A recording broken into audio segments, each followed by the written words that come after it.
Y hoy en este sábado muy especial, siempre los sábados son especiales, hemos venido a estudiar palabra de Dios.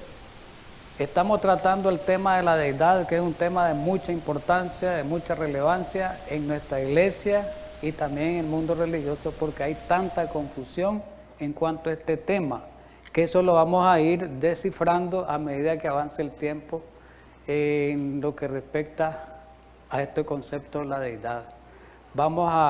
Démosle gracias a Dios también porque hay hermanos que están escuchando, están viendo este mensaje de aquí de Granada, Nicaragua, ¿verdad? De este país de Nicaragua. Estamos transmitiendo, estamos llevando al mundo este mensaje de gran importancia, de gran relevancia en estos tiempos que estamos viviendo, tiempos de confusión dentro de nuestra misma iglesia. Así que seamos bendecidos este sábado y vamos a pedir la bendición divina para que comencemos nuestro estudio. Vamos a orar, hermanos.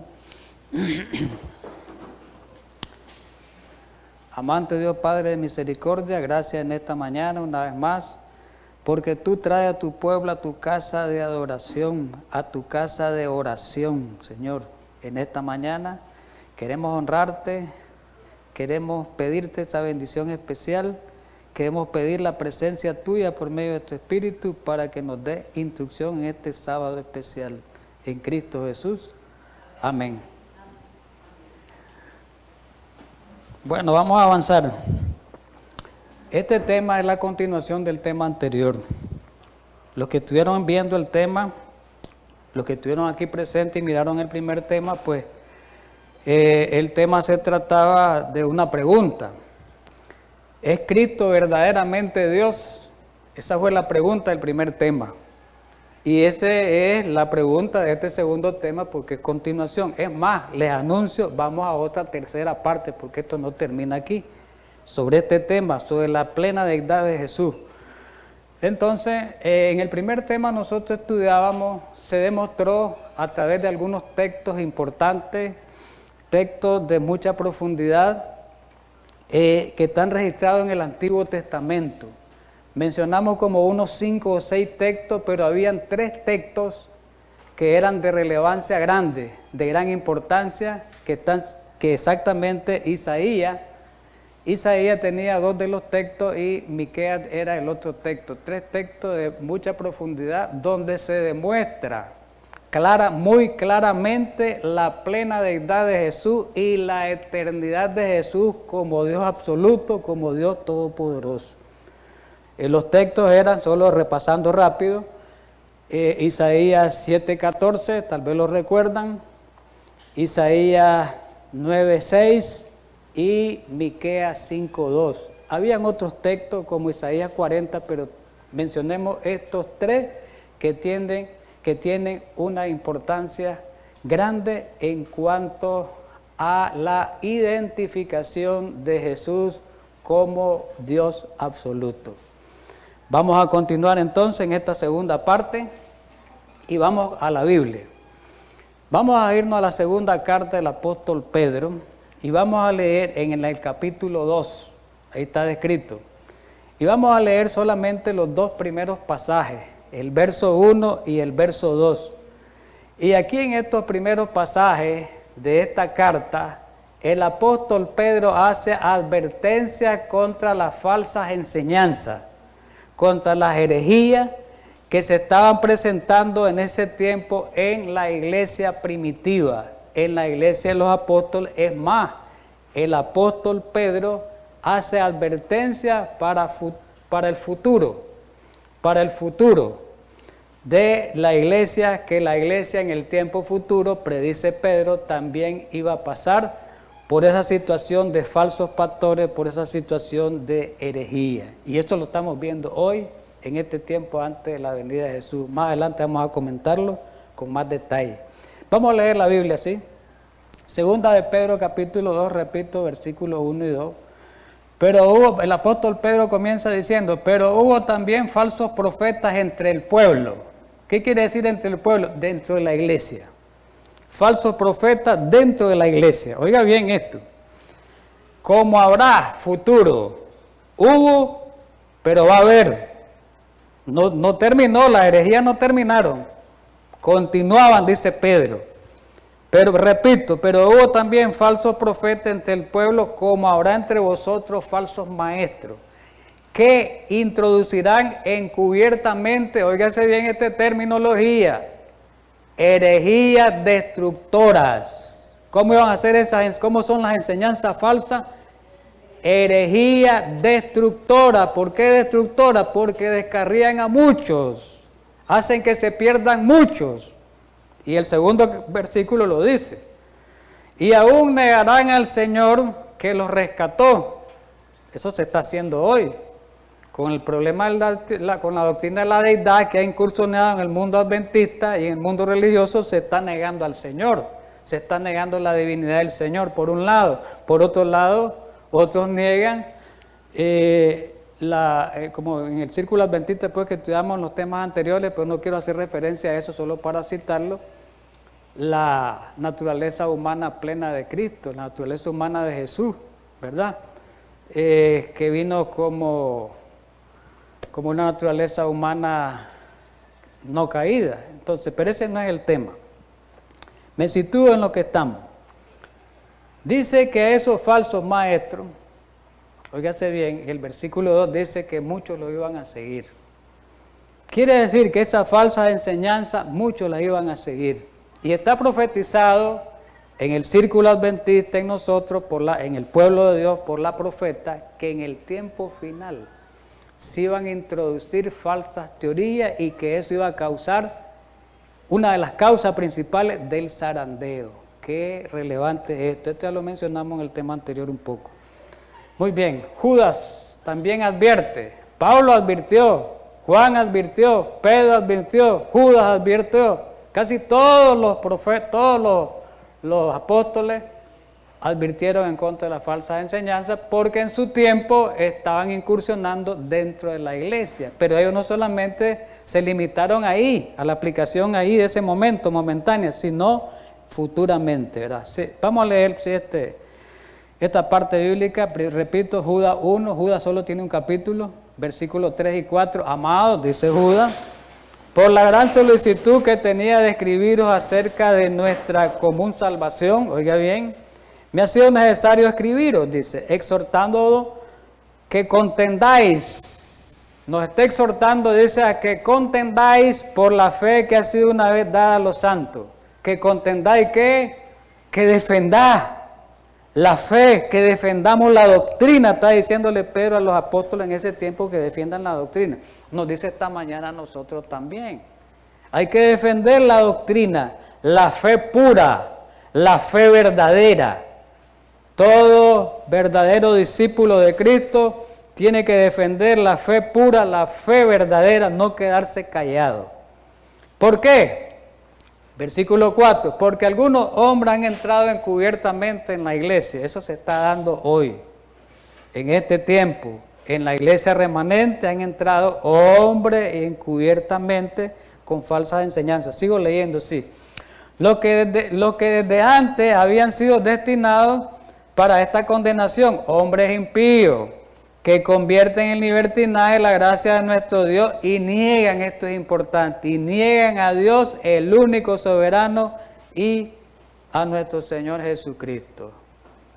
Atacando la plena deidad de Jesús, atacando la plena deidad del Espíritu Santo en este tiempo, en el contexto del tema de la deidad. Hoy se está dando eso. Vamos a continuar, sí, porque me estoy adelantando.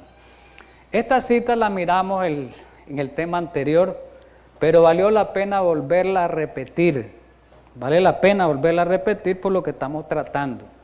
Y esta cita ella lo dijo en el año 1894. Está registrada en la matutina o en el devocional Maranata, el Señor viene, del 3 de julio. Está en la página 190 para los que tienen ese libro.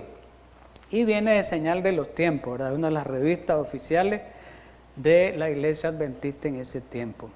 Y ella dijo, óigase bien, antes que ocurran los acontecimientos finales de la hora de apostasía, que es el tiempo final, antes que venga Jesús, iba a haber una gran apostasía. ¿Qué dijo que iba a haber? Ella dice, dentro del pueblo de Dios, óigase bien, habrá una gran confusión en lo que concierne a la fe.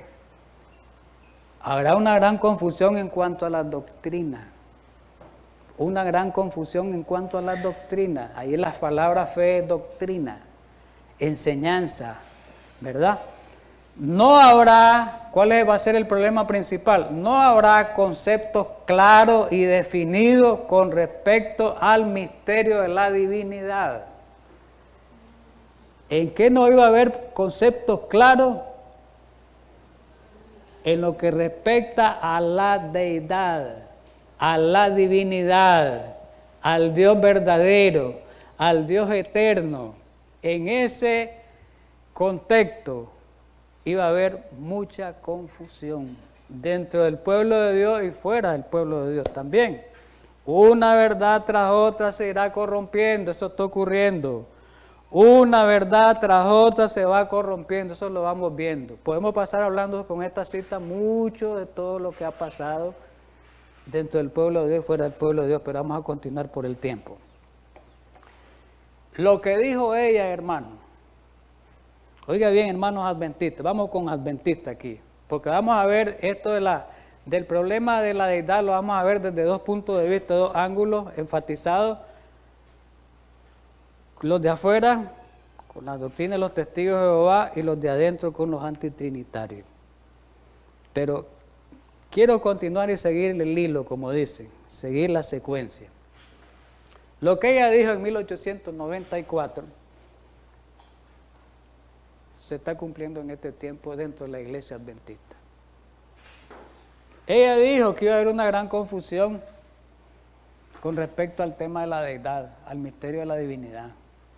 Y eso ha ocurrido en los círculos adventistas, en nuestra propia iglesia adventista. Oiga bien, ¿desde cuándo viene ocurriendo esto? Hace varias décadas. Quizás tal vez unos 30, 35, no tengo la fecha exacta, pero como de los 90 para acá, ha sido esto, ha tomado mucho auge y después del 2000 para acá ha tomado auge dentro de la iglesia adventista, que han entrado publicaciones y hay ministerios formados por esos conceptos diferentes de la deidad, y a ellos se les llama antitrinitario. No creen en un concepto triuno de la deidad, es un concepto que la deidad está conformada, la divinidad está conformada por tres personas diferentes, Padre, Hijo y Espíritu Santo. Eso se ha pervertido dentro del adventismo y han habido en muchos países que esta doctrina, cuando ha llegado, ha causado mucha división, como dice el apóstol Pablo en Romanos 16, mucha división, y hasta iglesias enteras con pastores se los ha arrastrado esta corriente. En Dominicana fue creo que hace como unos 4 o 5 años hubo esto, en Ecuador, en muchos lugares, en Estados Unidos, en otros lugares. Voy a mencionar algunas publicaciones antitrinitarias adventistas que han entrado, y estas fueron las que dieron el origen para que esto se difundiera, por todo el mundo. Estos fueron, como por ahí decir los que voy a mencionar, fueron como por ahí decirlo los cabecillas, bastantes cabecillas de esta obra maléfica del diablo, ¿verdad? Uno de ellos es Fred Alan Bach, a través de una publicación que se llama No hay nuevos líderes, no hay nuevos dioses, norteamericano. Otro de ellos, Linford Beach, famoso, que también escribió Creían en la Trinidad, hablando de los pioneros. Otra de ellos es esa Raquel Corey, que también habla de las personas de Dios, de la deidad, las personas de Dios. Dice. Otro de ellos es Allen Stum, que también habla de un fundamento, de un folleto que escribió, un libro que escribió, o folleto le podemos llamar, se llama El Fundamento de Nuestra Fe, y otros que nosotros tuvimos la oportunidad de oírlo, de leer algunos escritos tergiversados de Cristian Silva, que ese ministerio, hasta es un falso profeta, porque él profetizó que Cristo venía en el 2013 y Cristo no vino en el 2013, ahí falló. Este señor que en California a través dirigía, no sé si dirige ese ministerio todavía, ya ha fracasado, el Ministerio de la Verdad Eterna, famoso Cristian Silva, y aquí en Nicaragua muchos seguían a Cristian Silva y otros también que seguían es a Linford Beach, ¿verdad? Aquí recuerden, no quiero esto extenderlo por el tiempo. Aquí nosotros tuvimos hace como unos 14 años, tuvimos la experiencia de contrarrestar esta doctrina aquí en la iglesia, y causó división porque muchos de los que creyeron en estas publicaciones, leyeron estas publicaciones, algunos líderes de los que estaban aquí en la iglesia, leyeron estas publicaciones, creo que leían la de Linford Beach, la de Christian Silva y creo que la de Fred Allenbach, algo así, pero Beach y Silva sí recuerdo muy bien porque yo tuve esos folletos en mano, ¿verdad? Entonces aquí causó problemas en Nicaragua, aquí en esta iglesia de nosotros, y vemos que todo esto no tiene fundamento, hermano. Voy a seguir avanzando porque el tiempo, no me va a dar tiempo si sigo hablando de eso, sobre el tema. Muy bien. El Espíritu y Profecía nos advierte, oiga bien, eso de la falsa enseñanza no hay que conformarse, porque ya estoy en una falsa enseñanza, yo me conformo porque ya estoy en esa falsa enseñanza. No, nos da una advertencia el Espíritu y Profecía, por eso tenemos esta verdad para este tiempo.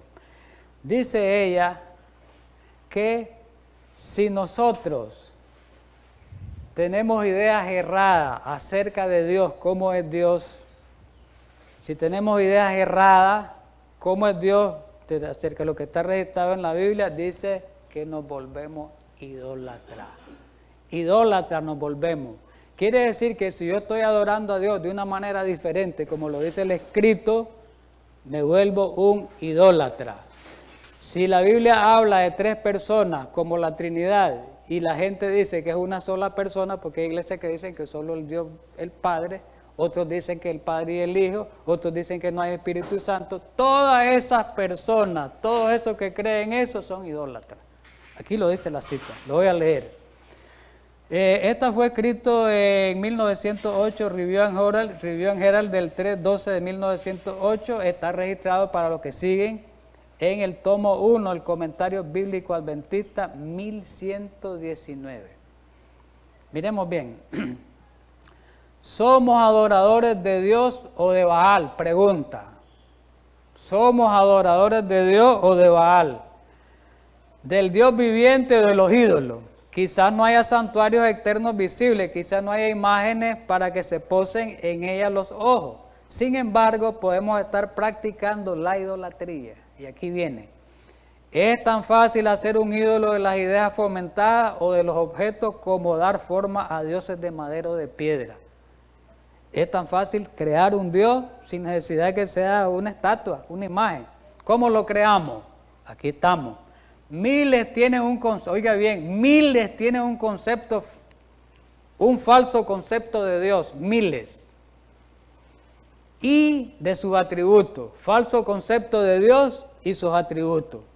Están tan ciertamente sirviendo a un Dios falso como lo hicieron los servidores de Baal. Así que si no creemos, como dice la Escritura, cómo es Dios, cómo es su deidad, a como lo dice la Escritura y los escritos inspirados adventistas del 7º día, estamos adorando dioses falsos, estamos adorando a Baales.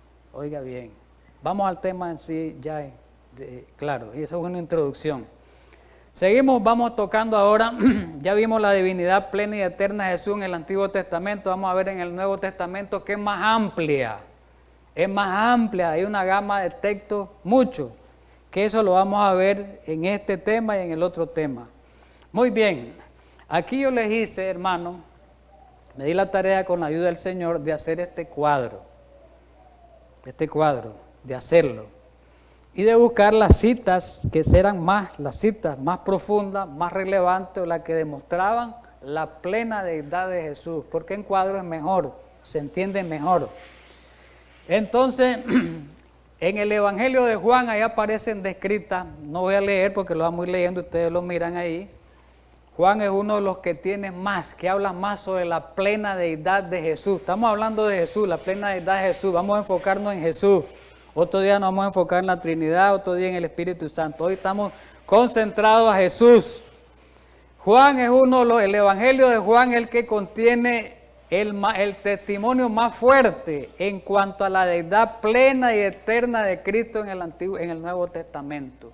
Es el que tiene declaraciones más sólidas, más fuertes y que demuestran que Cristo es tan eterno como el Padre y es tan Dios como el Padre y ha existido desde las edades eternas. De ahí tenemos Pablo, habla mucho. Ahí tenemos Romanos, Filipenses, Colosenses, habla en Timoteo, habla en Hebreo. Y hay otros también que hablan. Juan, además de hablar en el Evangelio de San Juan, ahí lo vemos en la imagen, habla en su primera carta y habla en Apocalipsis. Vamos a ver hoy tal vez algunos, esos que están en rojo, óigase bien, esos que están remarcados en rojo son textos que son categóricos y contundentes, profundos, que muestran la plena deidad de Jesús y la eternidad absoluta de Jesús. Muy bien, vamos al primer texto clave. El Evangelio de Juan en su prólogo, el capítulo 1 nos habla del primer texto, es clave, es fundamental a la hora de tratar de buscar atributos plenos de la deidad de Jesús en el Evangelio de San Juan, en solo el primer versículo. Leamos los primeros 4. En el principio era el verbo era con Dios, y el verbo era Dios. Este era en el principio con Dios. Todas las cosas por Él fueron hechas, y sin Él nada de lo que ha sido hecho fue hecho. Versículo 4. En Él estaba la vida, ¿en quién? En el verbo. Estamos hablando del verbo. Y la vida era la luz de los hombres. Ahorita no hemos identificado quién es el verbo, porque todo el mundo me va a decir el verbo era Cristo. Sí, pero hay que demostrarlo. Ustedes lo pueden decir porque ya lo saben, pero hay que demostrarlo al que no lo sabe. Ahí no me dicen en el primer versículo que el verbo era Cristo. Hay que investigarlo en el mismo capítulo quién es el verbo. Ni me dice ahí quién es Dios. Entonces esa diferencia se hace aquí en el estudio. ¿Ya me entiende? Porque alguien no le puede decir, el verbo era Cristo, solo así nomás. No, tiene que uno que demostrarlo. Eso es lo que vamos a hacer de una manera sencilla. Esto es sencillo, hermano. Esto no es difícil, esto, ¿verdad? Muy bien. Para interpretar pasajes, estos pasajes que cuando son muy conflictivos, ¿verdad? Cuando hay mucha controversia, que hay personas que lo malinterpretan, para tratar ellos de acomodar sus ideas, lo que ellos creen, ellos los malinterpretan. Entonces hay que seguir unos consejos que sirven para interpretar esos pasajes supuestamente difíciles, que no son ni difíciles, lo hacen difícil los que quieren tergiversarlo o pervertirlo. Están bien claros. ¿Y cuáles son esos consejos? Hay 3 consejos básicos. Uno de ellos, hay que ver el contexto del versículo, porque no podemos usar la Biblia como la usan muchos hermanos.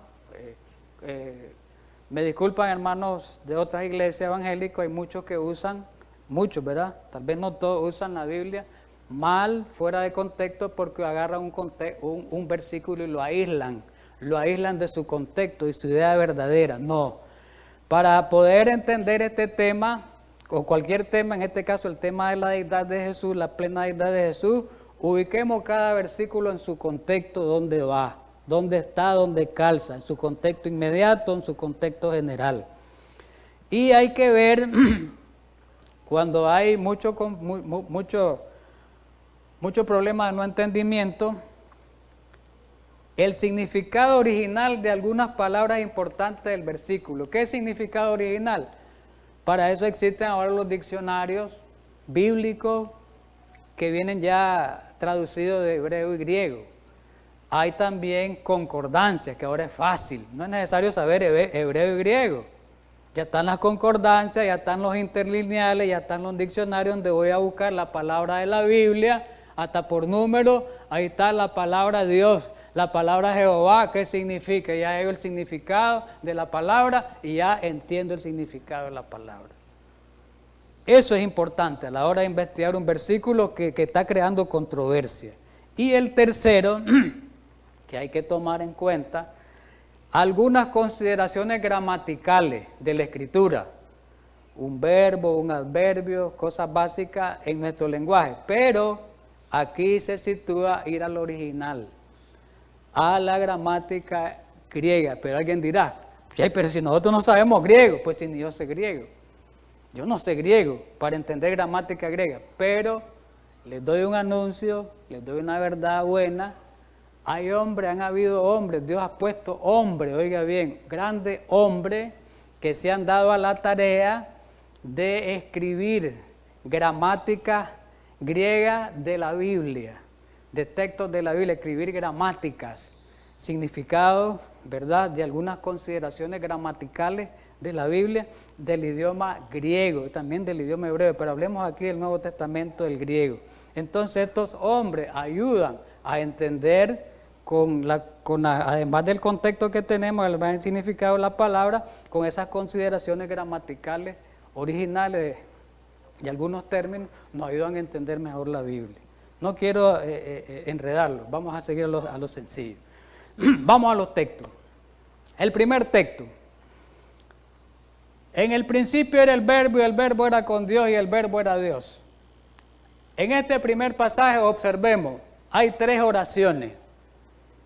Tres oraciones. La primera oración, en el principio era el verbo, hasta la coma, porque hay una conjunción, hasta llega la oración, hay una conjunción, el y es una conjunción que me une, las dos oraciones, el y. Y después sigue la segunda oración y el verbo era con Dios, ahí llega la segunda oración, hay una coma y hay una conjunción, el y, me une otra oración y la tercera oración y el verbo era Dios. Tres oraciones importantes. Hay que analizarlo, el significado de la palabra y muchas cosas interesantes. De una manera sencilla, hermano, esto no lo queremos hacer complicado, de una manera sencilla que todos lo entendamos. Muy bien, vamos a la primera oración. ¿Qué quiere decir esa primera oración? En el principio era el verbo. Recordemos, no hemos identificado al verbo, no sabemos quién es el verbo. Vamos a identificarlo. En el principio era el verbo, ahí me quedo. Ahora, cuando aquí Juan habla del principio, ¿será que este sea el mismo principio de Génesis 1.1? Porque Génesis 1.1, cuando la Biblia comienza, dice, en el principio creó Dios los cielos y la tierra. Oiga bien, la Biblia comienza, en el principio, Génesis 1.1, creó Dios los cielos y la tierra. Y Juan comienza, en el principio era el verbo. La pregunta es, ¿será el principio de Génesis en cuanto al tiempo el mismo principio de Juan 1? No son los mismos. No son los mismos. De ahí hay que partir. ¿Ve? ¿Qué hacer? Hay que ir al análisis. Y es sencillo eso, hermano. Eso no es complicación solo de pensar. No es el mismo principio. ¿Por qué? Porque en Génesis habla, en el principio creó Dios. Viene la creación de todas las cosas. Pero aquí dice, en el principio era el verbo. Ahora la pregunta es, el que crea es Dios allá. Ahora, ese principio está hablando en cuanto al tiempo, dice, porque aquí me está diciendo que en el principio era el verbo, quiere decir que en ese principio ya existía el verbo. Si me dice que en el principio del verbo, porque ya existía en ese principio el verbo. Yo no sé cuándo es ese principio.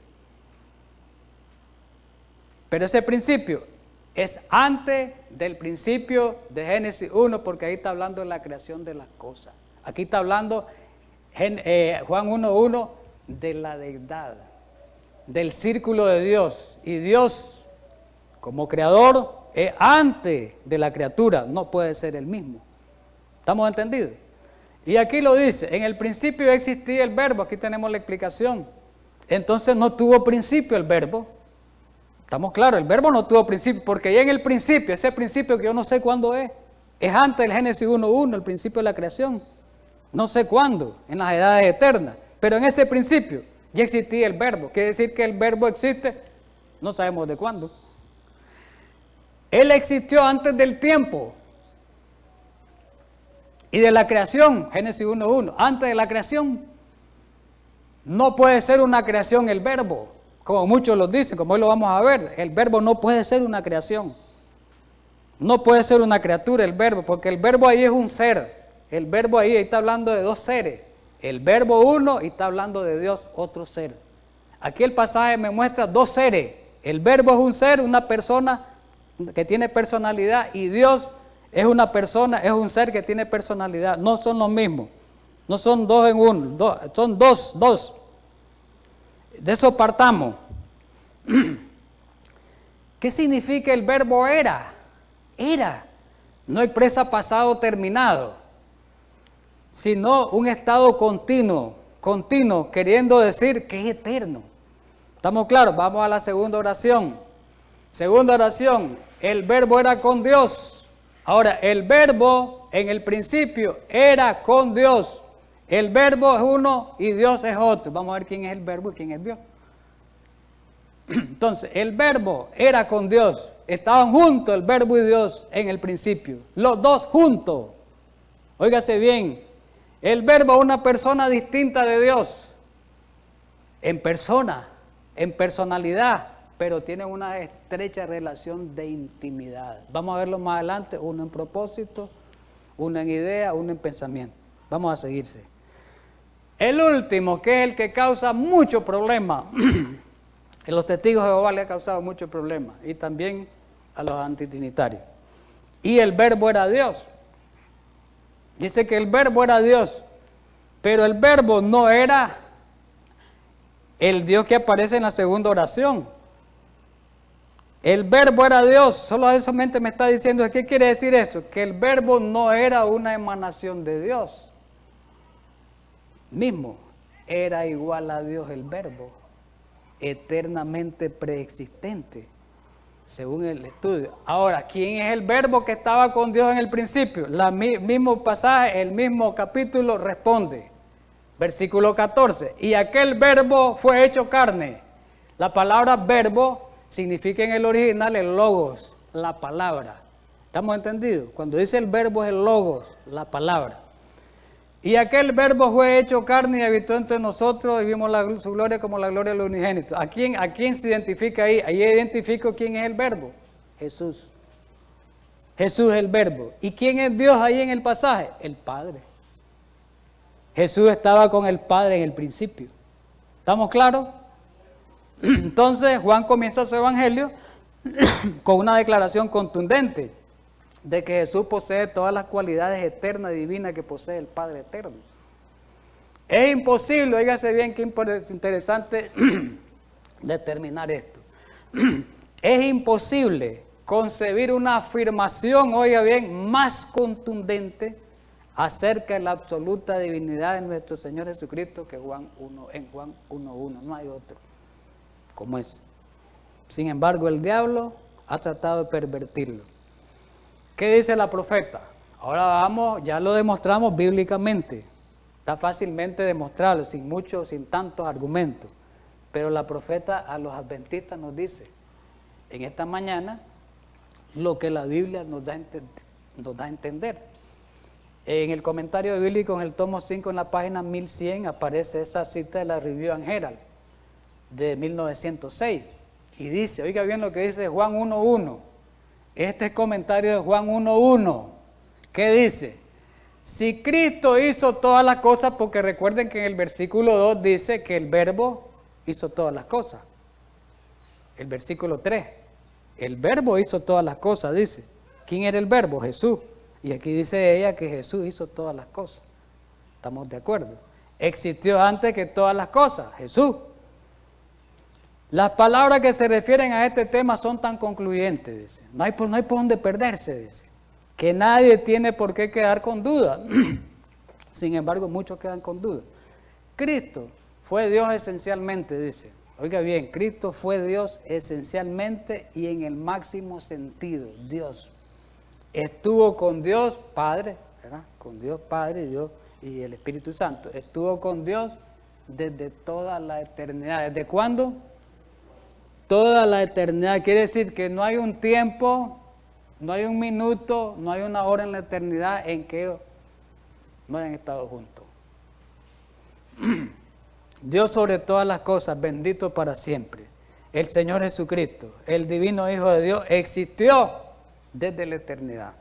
Una persona en sí y sin embargo uno con el Padre. Era persona, como dice el Evangelio de Juan, el verbo y Dios era una persona en sí, sin embargo, una persona independiente en cierta medida, pero sin embargo uno, había una unidad con el Padre.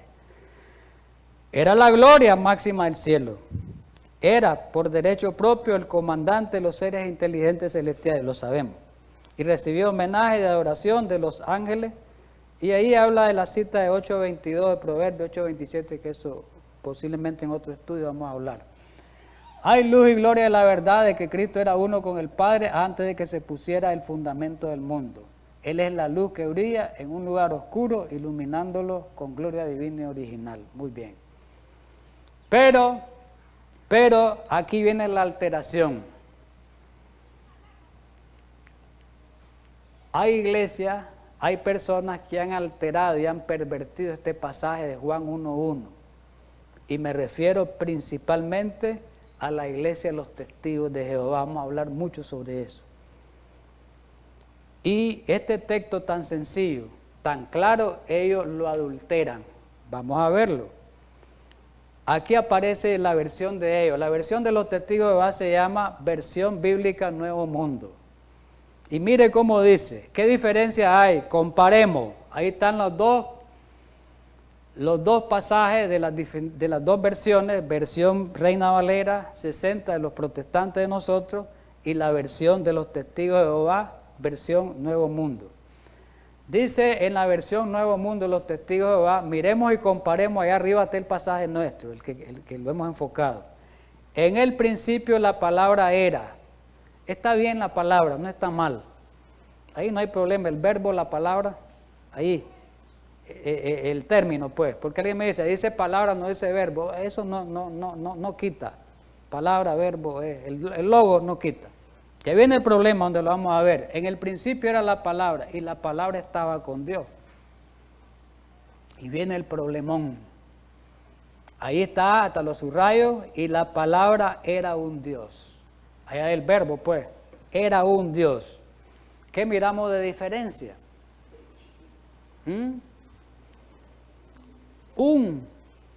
Miramos dos diferencias. Un agregado, ese agregado se le llama gramaticalmente un artículo. Como se estudia ahora en la gramática española, un artículo. Le agregaron, oiga bien, le agregaron un artículo, el un, y violaron también algo más ahí. El Dios con mayúscula, que es para representar al Dios verdadero, lo pusieron en Dios con minúscula. Y el Dios con minúscula en la Biblia representa a los falsos dioses paganos. O sea que a Cristo aquí lo ponen como un Dios cualquiera. Oiga bien eso es perversión y satanismo. Como un Dios cualquiera. Porque la palabra Dios se le puede aplicar a un Dios pagano. ¿Estamos de acuerdo? Dios, pero con letra minúscula. Y ellos lo pervierten. Los grandes eruditos, oiga bien, en la gramática griega, oiga bien, los grandes eruditos que entienden el lenguaje original, la escritura original griega, dicen que no hay base gramatical para insertar, para añadir ese artículo. No hay base, dice que hay una violación flagrante. Los grandes hombres, no lo digo yo porque yo no sé hebreo, yo no sé griego, pero los grandes hombres, gramática, dice, es una flagrante, una violación. Contrario a lo que dice la Biblia, hicieron ellos. Porque en Isaías, mire lo que dice la Escritura. Isaías 43:10, vosotros sois mis testigos, dice Jehová, y mi siervo que yo escogí, para que me conozcáis y creáis y entendáis que yo mismo soy. Esto es clave. Antes de mí no fue formado Dios, ni lo será después de mí. Pero ¿qué han hecho los hermanos o los testigos de Jehová, por decirlo mejor? ¿Qué han hecho? Han creado otro Dios. Un Dios menor, de fabricación humana, porque ellos dicen, al poner ellos, dicen que Dios fue creado, que Cristo fue creado. Cristo fue criatura y Cristo fue el primer ser que hizo el Padre en el universo. Así que, y eso es contrario a lo que dice la Biblia. Cristo no es segundo después del Padre, Cristo es igual que el Padre, es igual. En divinidad, en eternidad son iguales. Entonces, están en un problema serio esos hermanos de esa iglesia y tienen tanta gente engañada. Sigamos adelante, hermanos, qué lástima porque el tiempo avanza y yo quiero hablar mucho de esto. Vamos a ver a la traducción de ellos. La traducción de los testigos de Jehová, cómo nació, cómo vino. Es importante que sepamos aquí los hermanos y los hermanos que me están viendo y escuchando. Hay información sobre eso bastante en internet. Pero recuerden que con la internet hay algunas informaciones que son fidedignas, que son verdaderas, pero hay unas que te las pueden obviar o quitarte algún detalle. Bien, ¿qué es lo importante? Los testigos de Jehová, ¿desde cuándo existen? Los testigos de Jehová, quiero aclararle, existen un poco después de los adventistas, como ahí por los años 70, los adventistas 1844 para acá. Pero los testigos de Jehová como unos 30 años después comenzaron ya como una organización, como unos 30 años después, posiblemente por ahí 74, 76, no recuerdo el año, pero por ahí no es tan interesante. Pero ellos, ustedes lo leen, yo lo voy a explicar porque no quiero leerlo literal, porque voy a perder tiempo. Lo que voy a hablar, estas palabras está aquí. Pero ellos en un tiempo estudiaban sus temas en las Biblias comunes, principalmente en inglés usaban la versión King James, creo que en español usaban la Valera, Reina Valera, creo, si no mal recuerdo. Pero llegó un tiempo, en la década de los 50 y 60, 1950, ya tenían de existencia los testigos como 70 años, tal vez, por ahí. Dicen ellos, no, estas Biblias están malas.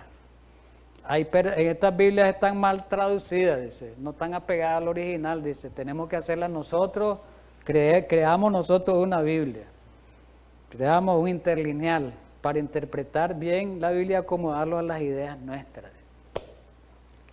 Así fue, comenzaron ellos con el Nuevo Testamento, primeramente a publicarlo en griego en 1950 y a los 10 años después el Antiguo Testamento, de manera que en 1961 sacan al aire la primera Biblia, los 60, unos dicen 61, unos 60, pero digamos el 60, sacan la primera Biblia, pero quiero decirle algo, en inglés, pero las otras Biblias en español, ¿sabe de dónde las tradujeron? No las fueron a traducir como esta que está traducida desde el original hebreo y griego, ¿sabe dónde las fueron a traducir?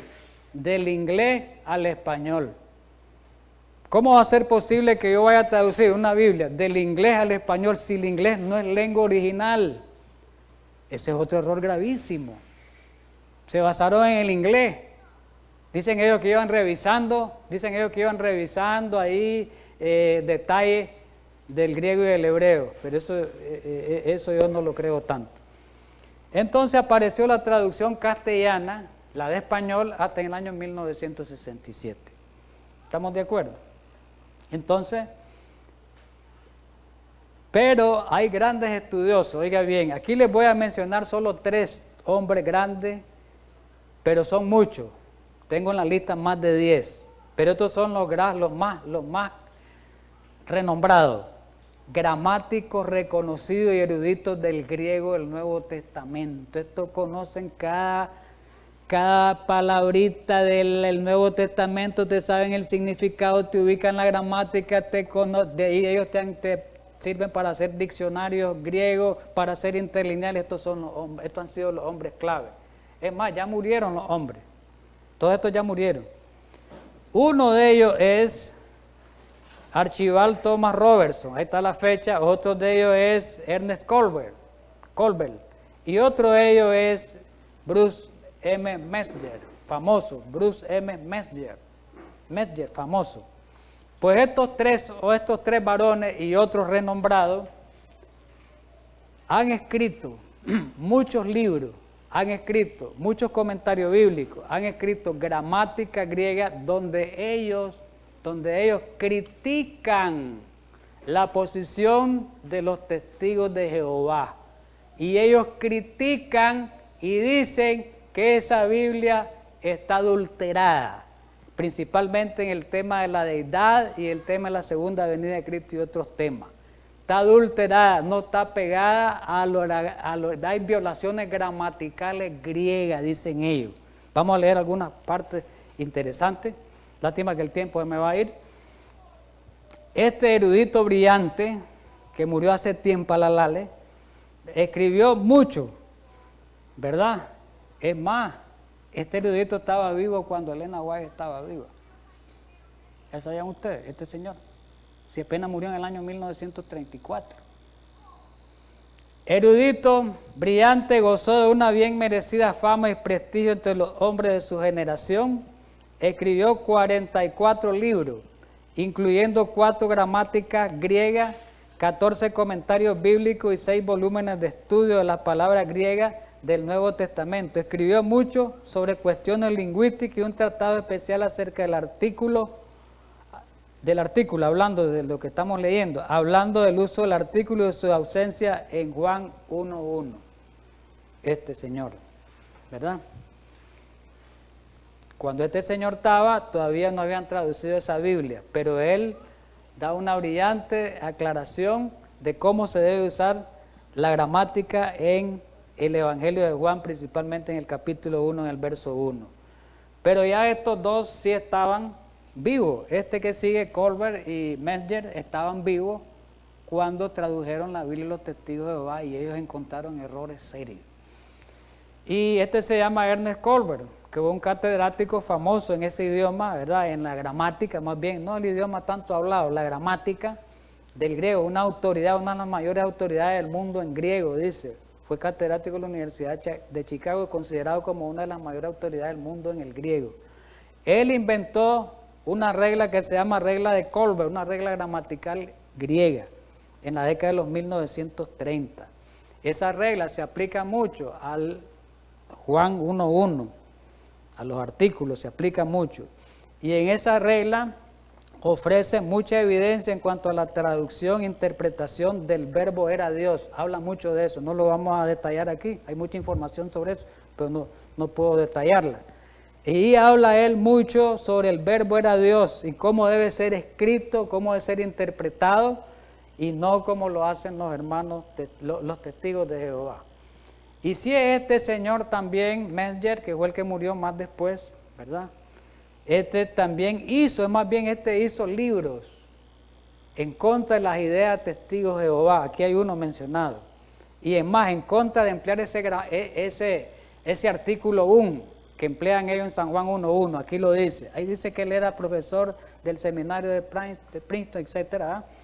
Y escribió un trabajo y varios libros, uno que se llama Los Testigos de Jehová y Cristo. Y ahí comenta él, dicen él, de ese agregado que hicieron, un Dios, él lo comenta y dice que eso es una violación flagrante. Oiga bien, al emplear el artículo indefinido los traductores de la Biblia Nuevo Mundo, los testigos de Jehová, despreciaron, oiga bien, el bien conocido hecho de que en la gramática griega los nombres pueden ser definidos por varias razones, sea que esté presente el artículo definido o no.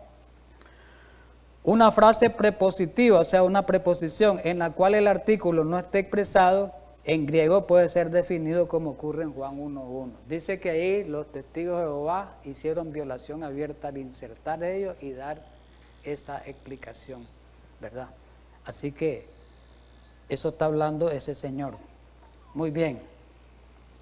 Pero antes quiero decir algo acerca de la Biblia y los testigos de Jehová.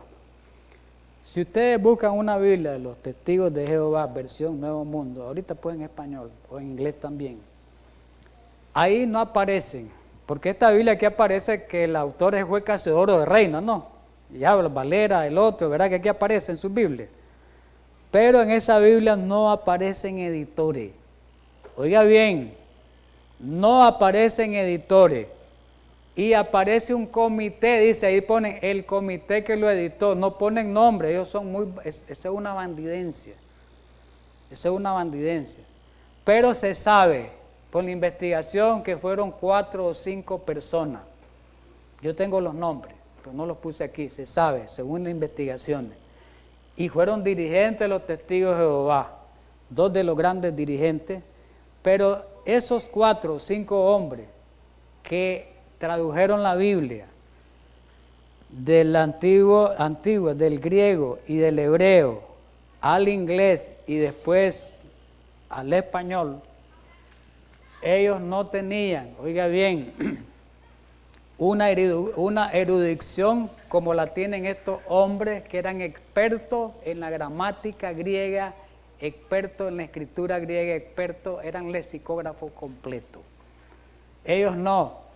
Ellos estudiaron como que yo estudié algo y estudié curso y aprendí tal vez una licenciatura en tal cosa. Ellos no, fueron doctores, fueron especialistas, fueron gente que se dedicó a eso.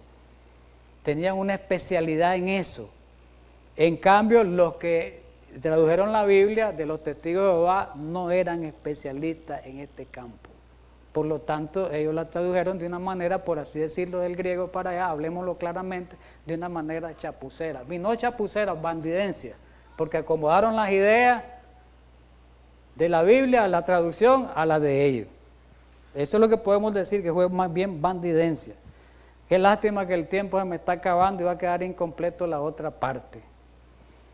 Se me está acabando el tiempo. Por solo un pasaje pudimos ver. Ahora, ya vimos con los testigos de Jehová, pero quiero dejar bien claro esto. Con los testigos ya vimos ese primer pasaje, ahora vamos con los adventistas antitrinitarios, que ya hablamos un poquito de eso en el comienzo. Los adventistas antitrinitarios, que hay en muchas partes, aquí hay grupos ya adventistas antitrinitarios, hermano, aquí en Nicaragua.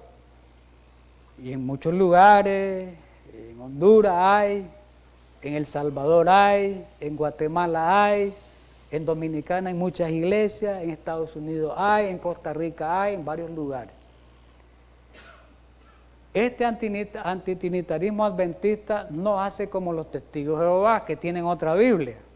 Con la misma Biblia y con los mismos escritos de Elena White, lo que hacen es agarran los mismos versículos que nosotros tomamos para mostrar y demostrar la posición verdadera y correcta acerca de la deidad, en este caso de Jesús, plena deidad de Jesús, y ellos lo que hacen es interpretarlo mal. A como ellos quieren, lo interpretan, violando reglas de interpretación también, a como ellos quieren, y las ideas que ellos quieren fomentar que se les vino. Ese es un problema serio en los adventistas, y las mismas citas de Elena White las pervierten y las acomodan. Y tienen tres ideas básicas en todo, porque hay diferencia, a veces cierta diferencia entre un grupo y otro grupo. Tienen algunas diferencias. Pero hay tres ideas básicas que son generalizadas en ellos. Una de ellas ellos dicen que hubo un tiempo cuando Cristo no existía. Que el Padre existió primero que Jesús. Oiga bien esto. Y que Cristo fue engendrado, oiga bien, literalmente, Cristo fue engendrado. Ellos nos dicen creado para disimular, y están diciendo lo mismo que dicen los testigos de Jehová, nada más que con otra palabra, pero ellos tratan de disimularlo. Cristo fue engendrado por el Padre, recibió la deidad del Padre, ¿verdad? Fue engendrado, y dice que en las edades eternas, dice que como una madre que nace de él, yo no sé cómo, dicen ellos, no explico, yo no sé cómo nació, cómo salió de Dios. Mire qué clase de aberración es, clase de blasfemia esa. Hemos tenido la oportunidad de estudiar mucho sobre eso, sobre las posiciones de ellos. Ellos dicen eso, que Cristo Jesús nació del Padre, vino del seno del Padre. Así lo dicen en los escritos. Y te sacan alguna cita de Elena White, y le quiero decir algo, les advierto, al que no estudie bien este tema, los enredan, porque se han llevado mucha gente. Es más, hay un testimonio un día de esto, un testimonio del pastor Juan Rivera, que dice que ahí en el ministerio del pastor Gambetta se llevó a mucho. Dice, se llevó a tal pianista de nosotros, dice esa doctrina de Cristian Silva, y estuvo hablando de él, de eso. Se llevó a muchos de ahí. Dice que Cristo fue engendrado por el Padre y recibió la deidad del Padre. Y dicen algo más, que el Espíritu Santo no es la tercera persona de la deidad. Dicen unos que es Cristo mismo. Cristo y el Espíritu Santo son la misma persona, dice esa creencia. Otros dicen que es una emanación de Dios. Mire qué tergiversación. Vamos terminando. ¿Y cuál es el argumento que ellos ponen? ¿Cuál es el argumento que ellos ponen? Bueno, hermano, Juan 5:26. Porque como el Padre tiene vida en sí mismo, así ha dado al Hijo tener vida en sí mismo. O sea que del Padre le dio la vida al Hijo y ahora el Hijo tiene la vida. Lástima que ya no me da tiempo, en otras palabras, que el Padre engendró a su Hijo de la misma sustancia y son de la misma naturaleza, es original el Hijo, dice, que no deriva la vida de nadie porque es del mismo Dios, del Padre. Bueno, yo quiero dar esta explicación en el siguiente tema, no quiero entrar en más detalle de esto porque el tiempo se me acabó. Se me terminó el tiempo, lo vamos a dejar hasta ahí, en el siguiente tema vamos a comenzar iniciando con esto. Así que tengamos un feliz sábado y vamos a continuar este tema, posiblemente 2 temas más sobre la deidad de Cristo. Esto está, hermano, muy candente. Hay que dominar esto, hay que entender esto, porque en el círculo adventista, en el núcleo adventista está entrando esta doctrina, sigue entrando, esta doctrina falsa del antitrinitarismo. Vamos a orar. Gracias, Padre Celestial, en esta mañana por ayudarnos a estudiar tu palabra. Permite una bendición especial sobre cada hermano, sobre este tema de importancia capital. En Cristo Jesús. Amén. Amén.